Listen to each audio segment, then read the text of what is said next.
ನಮಸ್ಕಾರ ಸ್ನೇಹಿತರೆ, ನನ್ನ ಚಾನೆಲ್ಗೆ ನಿಮ್ಮೆಲ್ಲರಿಗೂ ಪ್ರೀತಿಯ ಸ್ವಾಗತ. ನಾನು ಮಮತಾ. ಉಜ್ಜಾಯಿ ಪ್ರಾಣಾಯಾಮ ತುಂಬಾನೇ ಪ್ರಯೋಜನಕಾರಿ. ಗಂಟಲಿನ ಆರೋಗ್ಯವನ್ನ ಕಾಪಾಡೋದಕ್ಕೆ ನಾವು ಉಜ್ಜಾಯಿ ಪ್ರಾಣಾಯಾಮವನ್ನ ಪ್ರಾಕ್ಟೀಸ್ ಮಾಡಬೇಕು.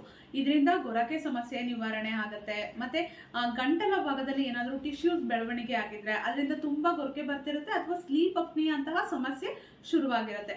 ಇದೆಲ್ಲವನ್ನ ನಿವಾರಣೆ ಮಾಡೋದಕ್ಕೆ, ಗಂಟಲಿನ ಆರೋಗ್ಯವನ್ನ ಕಾಪಾಡ್ಕೊಳ್ಳೋದಕ್ಕೆ, ಮತ್ತೆ ಉಜ್ಜಾಯಿ ಪ್ರಾಣಾಯಾಮವನ್ನ ಮಾಡೋದ್ರಿಂದ ನಮ್ಮ ಒಂದು ಮೆದುಳಿನ ಆರೋಗ್ಯಕ್ಕೂ ತುಂಬಾನೇ ಪ್ರಯೋಜನಕಾರಿ. ಯಾರಿಗೆ ಥೈರಾಯ್ಡ್ ಸಮಸ್ಯೆ ಇದೆ ಅಂತವರು ಇದನ್ನ ಪ್ರತಿನಿತ್ಯ ಪ್ರಾಕ್ಟೀಸ್ ಮಾಡಿ ಥೈರಾಯ್ಡ್ ಸಮಸ್ಯೆಯನ್ನ ಗುಣಪಡಿಸ್ಕೊಳ್ಬಹುದು ಅಂತಾನೆ ಹೇಳ್ಬಹುದು. ಉಜ್ಜಾಯಿ ಪ್ರಾಣಾಯಾಮವನ್ನ ಅಂತರ್ಕುಂಭಕದ ಜೊತೆ ಮಾಡಿದ್ರೆ ಇನ್ನೂ ಅದ್ಭುತ ಪ್ರಯೋಜನಗಳನ್ನ ಪಡ್ಕೊಳ್ತೀರಾ. ಯಾರು ಸರಿಯಾಗಿ ಮಾತು ಬರ್ತಿಲ್ಲ, ಅಥವಾ ತೊದಲಿಸ್ತಾ ಇದೀವಿ, ಅಥವಾ ವಾಯ್ಸ್ ಇನ್ನೂ ಚೆನ್ನಾಗಾಗಬೇಕು ಅನ್ನೋದೆಲ್ಲ ಇರುತ್ತೆ, ಅಂಥವರು ಉಜ್ಜಾಯಿ ಪ್ರಾಣಾಯಾಮವನ್ನ ಅಭ್ಯಾಸ ಮಾಡಿ. ಹಾಗಿದ್ರೆ ಈ ಉಜ್ಜಾಯಿ ಪ್ರಾಣಾಯಾಮವನ್ನ ಯಾವ ರೀತಿ ಮಾಡೋದು? ಆರಾಮಾಗಿ ಕೂತ್ಕೊಳ್ಳಿ, ಕೈಯಲ್ಲಿ ಯಾವ್ದಾದ್ರು ಮುದ್ರೆಯನ್ನ ಹಾಕೊಳ್ಳಿ.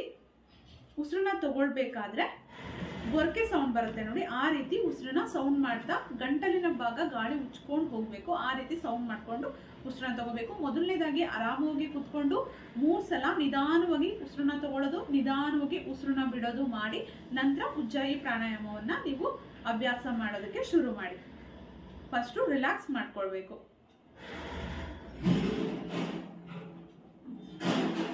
ನಂತರ ಗೊರಕೆ ಸೌಂಡ್ ಹೇಗ್ ಬರುತ್ತೆ ನೋಡಿ, ಆ ರೀತಿ ಉಸಿರನ್ನ ಸೌಂಡ್ ಮಾಡ್ತಾ ಒಳಗಡೆ ತಗೋಬೇಕು. ಹೊಟ್ಟೆ ಪೂರ್ತಿ ತುಂಬಿಸ್ಕೊಬೇಕು. ನಂತರ ನಿಮ್ಮ ಕತ್ತನ್ನ ಕೆಳಗಡೆ ಮಾಡಿ ಲಾಕ್ ಮಾಡ್ಕೊಳ್ಳಿ. ಗಾಳಿ ಒಳಗೂ ಹೋಗ್ಬಾರ್ದು, ಹೊರಗೂ ಬರಬಾರ್ದು. ಜಾಲಾಂಧರ ಬಂಧವನ್ನ ಹಾಕೊಳ್ಬೇಕು ನೋಡಿ. ಬ್ರೀತ್ ಇನ್,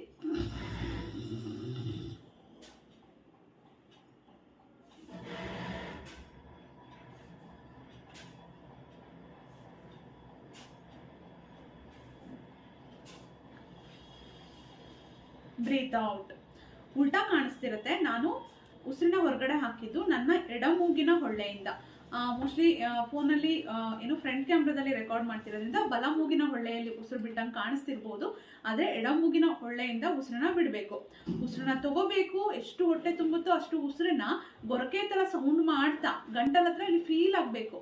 ಆ ರೀತಿ ಹೊಟ್ಟೆ ತುಂಬ ಉಸಿರು ತುಂಬ್ಕೋಬೇಕು. ನಂತರ ಜಾಲಾಂಧರ ಬಂಧವನ್ನ ಹಾಕೋಬೇಕು. ಅಂದ್ರೆ ಗಂಟಲಿನ ಭಾಗವನ್ನ ಫುಲ್ ಈ ತರ ಕೆಳಗಡೆ ಮಾಡಿ ಗಾಳಿ ಒಳಗೂ ಹೋಗ್ಬಾರ್ದು, ಹೊರಗೂ ಬರಬಾರ್ದು. ಆ ರೀತಿ ಲಾಕ್ ಮಾಡಿ ಇಟ್ಕೋಬೇಕು. ಒಳಗಡೆ ಗಾಳಿ ತುಂಬಿಕೊಂಡಿರುತ್ತೆ.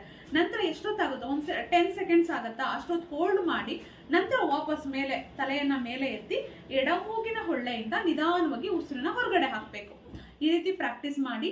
ತುಂಬಾ ಜನಕ್ಕೆ ಏನು ತುಂಬಾ ಸ್ಟ್ರೆಸ್ ಆಗ್ತಿರುತ್ತೆ, ಒತ್ತಡ ಇರುತ್ತೆ, ಅದರಿಂದ ತುಂಬಾ ಸಮಸ್ಯೆಗಳು ಉಂಟಾಗ್ತಿರುತ್ತೆ, ಮಾನಸಿಕ ನೆಮ್ಮದಿ ಹಾಳಾಗ್ತಿರುತ್ತೆ. ಅಂಥವ್ರಿಗೂ ಕೂಡ ಇದು ತುಂಬಾನೇ ಪ್ರಯೋಜನಕಾರಿ. ಥೈರಾಯ್ಡ್ ಸಮಸ್ಯೆ ಇರೋರು, ಗಂಟಲಿನ ಸಮಸ್ಯೆ ಇರೋರು, ಗೊರಕೆ ಸಮಸ್ಯೆ ಇರೋರು ಕೂಡ ಅಭ್ಯಾಸ ಮಾಡಿ. ಇನ್ನೊಂದ್ಸಲ ಮಾಡೋಣ. ಬ್ರೀತ್ ಇನ್,